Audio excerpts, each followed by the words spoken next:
They say you never really live alone. Not when shadows have memories. My name is Mark. I moved into a 2-bedroom apartment not far from downtown when I started college. I thought I'd secured the place alone. Roommate gone abroad, furniture modest, rent decent. But I was wrong. I had a roommate I didn't even know about. It was about 3 a.m. I'd been drifting between wakefulness and sleep, the kind of half-awake feeling where the world feels hazy and your thoughts feel heavy. I heard a soft thump, like someone lightly banging on wood. At first, I blamed the wind or one of my noisy neighbors. But then, another noise, a scrape, closer this time, under the bed. My heart started pounding. I sat up, staring at the darkness under the bed. My phone flashlight made little rings of yellow on the carpet. I told myself, probably my jacket fell or my cat, but there was no cat in that apartment. I swallowed hard, slid off the bed quietly, gripping the flashlight. My shirt stuck to my back with sweat. I knelt down and peered underneath.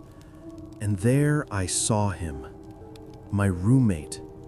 His eyes were wide, unnaturally wide, reflecting the flashlight beam like 2 moons. He was huddled, still, trembling, his lips parted. He didn't speak at first. Then he gasped, "Sorry, I'm sorry." My throat dried, my limbs froze. How long had he been there? Nights? Weeks? We barely hung out, so I never suspected he'd be doing this. I pulled back reflexively. He crawled out, muttering apologies. His hands shook like loose wires. I scrambled off the floor and ran out of the room, bare feet against cold floorboards. I got dressed as fast as possible, grabbed my phone, and left the apartment. I stood outside in the cold night, breathing hard, heart racing. I literally walked to the nearest 24-hour coffee shop, sat alone with a coffee, staring at the road. The next morning, after gathering enough courage, I texted him asking why. His reply, he'd been doing that a few nights a week for months, he said. He wasn't sleeping under my bed constantly, but often. He said he was lonely and wanted to feel like he was close in some weird way. It made no sense. It felt like a betrayal of trust, of privacy. I couldn't sleep for weeks. Every creak, every soft breathing in the dark felt like him being there again. I kept imagining shadows shifting, movement under my bed. I'd have nightmares of waking up and seeing him right at the footboard, just watching me. I moved out eventually, changed apartment, but sometimes I still check under the bed before turning off the lights, just in case. You might ask, was he mentally ill? Did he ask for help? I don't know. We lost touch. But the thing that scares me most isn't what he did. It's how completely I misjudged my own safety in my home. Sometimes the biggest threat is the person you think you know. They say walls have ears, but when the voices inside them speak to you, it changes everything. This happened to my friend, Lisa, while she was working abroad in Okinawa, Japan. Still haunts her even now. Lisa was staying in an older apartment. It had sliding doors, wooden floors, and thin plaster walls. The kind where if someone whispers in the hallway, you can almost hear it. Her job kept her busy, late hours, lots of responsibility. But home was supposed to be a sanctuary. One evening, as she was lying in bed, there was a knock, soft, timid. She assumed it was a delivery or a neighbor playing a prank, but then a voice, faint. It sounded like a whisper, like someone saying her name. Lisa. She froze. The voice wasn't outside the door. It was inside the wall behind her headbed. The words were broken, disjointed. At first, she thought maybe rodents or insects were scratching or wind between vents. But the voice said things she recognized. Her childhood nickname. Phrases only she'd heard before. Do you remember? Night after night, it kept happening. Always late, around 2 or 3 a.m. Sometimes the voice was male, other times female. Sometimes a child's voice. Lisa's heart would race. She'd lie perfectly still, willing herself not to breathe. Then, the voice would fade away, leaving her alone in the dark. One night, Lisa got brave. She moved her bed away from the wall, pushed furniture to open space, and turned off every light. She lay there, holding her breath, waiting. The clock ticked. Midnight came and went. 1 a.m., 2 a.m., then 3 a.m. Around then came the sound of breathing, shallow, deliberate, a pause, then whisper, "Why are you afraid?" Lisa screamed. She pressed herself flat against the floor, scrambling away until she hit the door. She turned the lights on and wept. She called a friend, stayed on the phone until the sun rose. The thing is, the walls had old insulation. Sometimes she thought someone was physically inside the walls, crawling, living between beams. She checked behind the paneling and removed baseboards. Nothing. No holes, no sign of termites, no pipes making oddly resonant noises. She moved out after 2 months, but every new place for months after, she'd hear something like it. A creak, an echo, a distant whisper she couldn't place. It wasn't always at night, but always when she was alone. There's a difference between being scared and being haunted. What Lisa went through didn't feel supernatural at first, just something very human, too close. Sometimes the mind plays tricks, but what if not all those tricks are inside your head?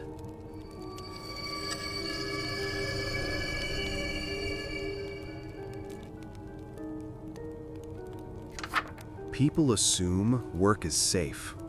People assume cameras, colleagues, HR, all that helps.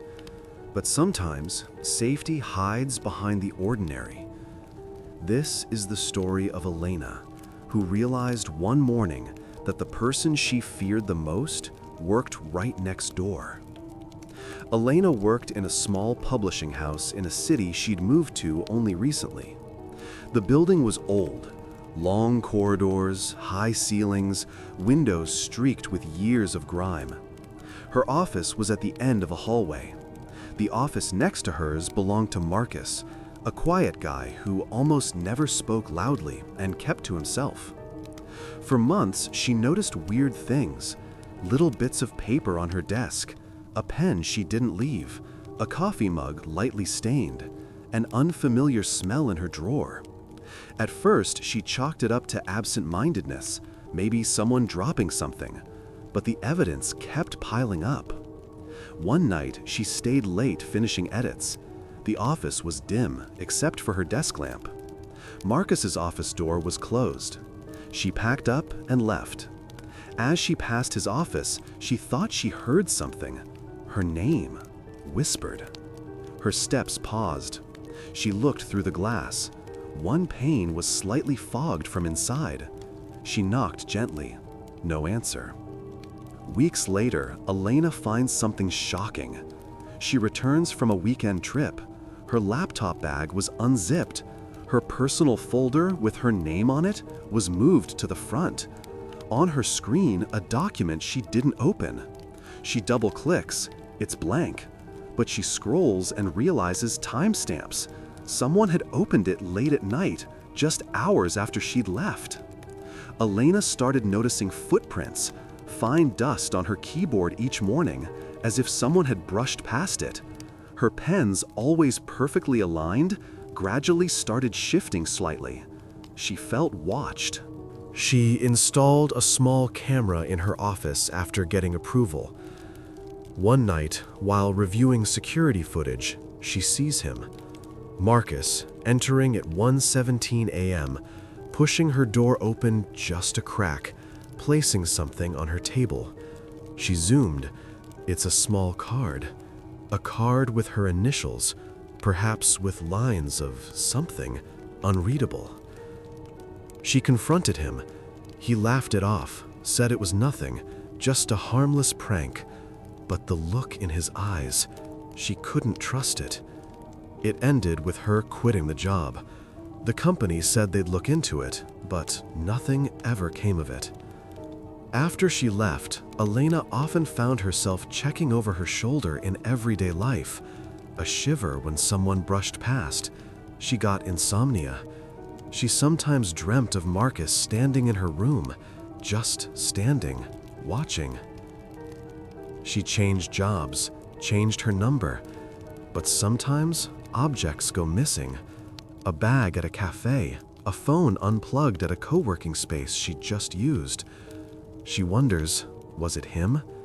Was it someone else who noticed the signs? Elena never got closure. The cards, the late-night entries, the footsteps in empty corridors. The things that are subtle often hurt the most, because they make you question yourself.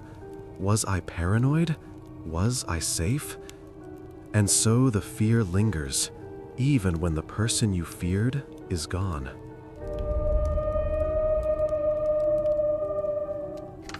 Many years ago, when I was staying at my grandmother's old house for the summer, something happened that still gives me chills. The house had a basement, the kind with creaky wooden stairs and a heavy door that always felt colder than the rest of the house. I would hear it sometimes, the basement door slowly opening. Not during storms, not on windy nights, just on nights when everything else was still. Sometimes I'd be upstairs reading quietly, and the sound would echo up, a slow scrape, the weight of wood moving on its hinges. One night, I decided I'd had enough. I crept out of bed, gripping a flashlight. I walked across the hallway, past the kitchen, to the door at the top of the basement stairs. My heart was pounding like a drum. I flipped the flashlight on and pointed downward. The stairs were empty. The door stood slightly ajar, revealing nothing but darkness. I tried to breathe calmly. My grandmother had always told me that old houses make noises, that it's the settling of wood, the pipes, the wind finding cracks. But this felt different. There was a pressure behind the darkness, like something just beyond what I could see, waiting. I reached for the door, fingers trembling. I pushed it open fully. The basement was cold, damp. I could smell mildew. Boxes, furniture draped in sheets, cobwebs thick in corners. I shone the light across the floor, across the walls. No one, nothing moved. I backed up, closed the door, locked it. That night, I didn't sleep. I kept thinking, what if it comes back? What if I'm not the only one in that house at night? I left my grandmother's house early the next day. I never found out what opened the door. Maybe wind, maybe rodent. But I never again stayed in any house quite as old or quite as quiet.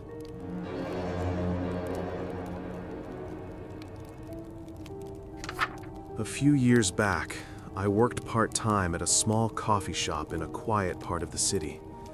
It was the kind of place people come to unwind, read books, drink warm drinks, forget time for a while. My shifts were evening ones, closing up late, cleaning, turning off lights, and locking doors. One evening, after most customers had left, I was wiping down the counters. The shop was dim, with only a few lights on. I heard footsteps behind me. Slow, deliberate, on the wood floor. I turned around. No one. Just the reflection on the glass of my own back. I shrugged it off and continued cleaning. Moments later, I saw movement in the mirror behind the pastry case. A customer, standing. I thought someone had stayed late. I called out softly, "Hello?" No answer. I walked toward the back to check. The back part of the shop was empty. All chairs are on tables. No one. I went to the front. The customer was gone. But the cash register drawer was open slightly, enough to show a strip of paper peeking out, like someone had been there. I closed it. That night, as I locked the shop, I felt like someone was watching me from outside the window. I turned, saw a shadow move past. No figure, no one there when I blinked. I drove home in the dark, unsure if I was imagining things. The next day, I reviewed the security camera for the late evening. Footage shows me working. After I walk to the back, a figure appears in the reflection behind the pastry case. Just for a second. Looks like a hooded person. Then, gone. The footage doesn't show them entering or leaving, only that they appeared, stood for a moment, then vanished. I quit that job soon after. I couldn't shake the sense that someone was slipping in and out of that shop when no one was looking. Unseen, unwanted. I used to take a late-night train home from my internship. The train car was usually nearly empty by then. Just a few passengers, some sleeping, others half awake, staring out windows. One night, on a stretch of tracks surrounded by woods, I boarded the train later than usual. I sat near a window. Across the aisle, I saw someone, a man with a worn coat and a dark scarf. He was sitting hunched, head down, but I thought I caught his eyes flick open when the train crossed a bridge. I looked away, pretended not to notice. As the train rattled on, I felt someone's gaze. I glanced at him again. This time, he was watching me, not looking straight, but watching from the corner of his eyes. I moved my bag slightly, tried to ignore the feeling. The lights in the car flickered. The man didn't move. Halfway through the ride, the train stopped between stations. No announcement. The overhead lights dimmed. I heard whispering, soft, almost drowned by the wheels, but clearly human words. I peered toward him. He leaned forward, lips barely moving, muttering something I couldn't understand. I leaned too, couldn't catch any phrase. After a minute, the lights flicked back to normal. He was gone. The empty seat across from me was cold and still. I checked luggage racks. I checked the doorway. No trace. That night, I jumped off at my stop early and walked home instead of waiting for the connecting bus. My heart raced the whole way. The next day, I asked the station staff. No report of anyone being evicted or removed from the train. No missing person or anything. Just me, carrying a strange dream of a man who watches, then vanishes.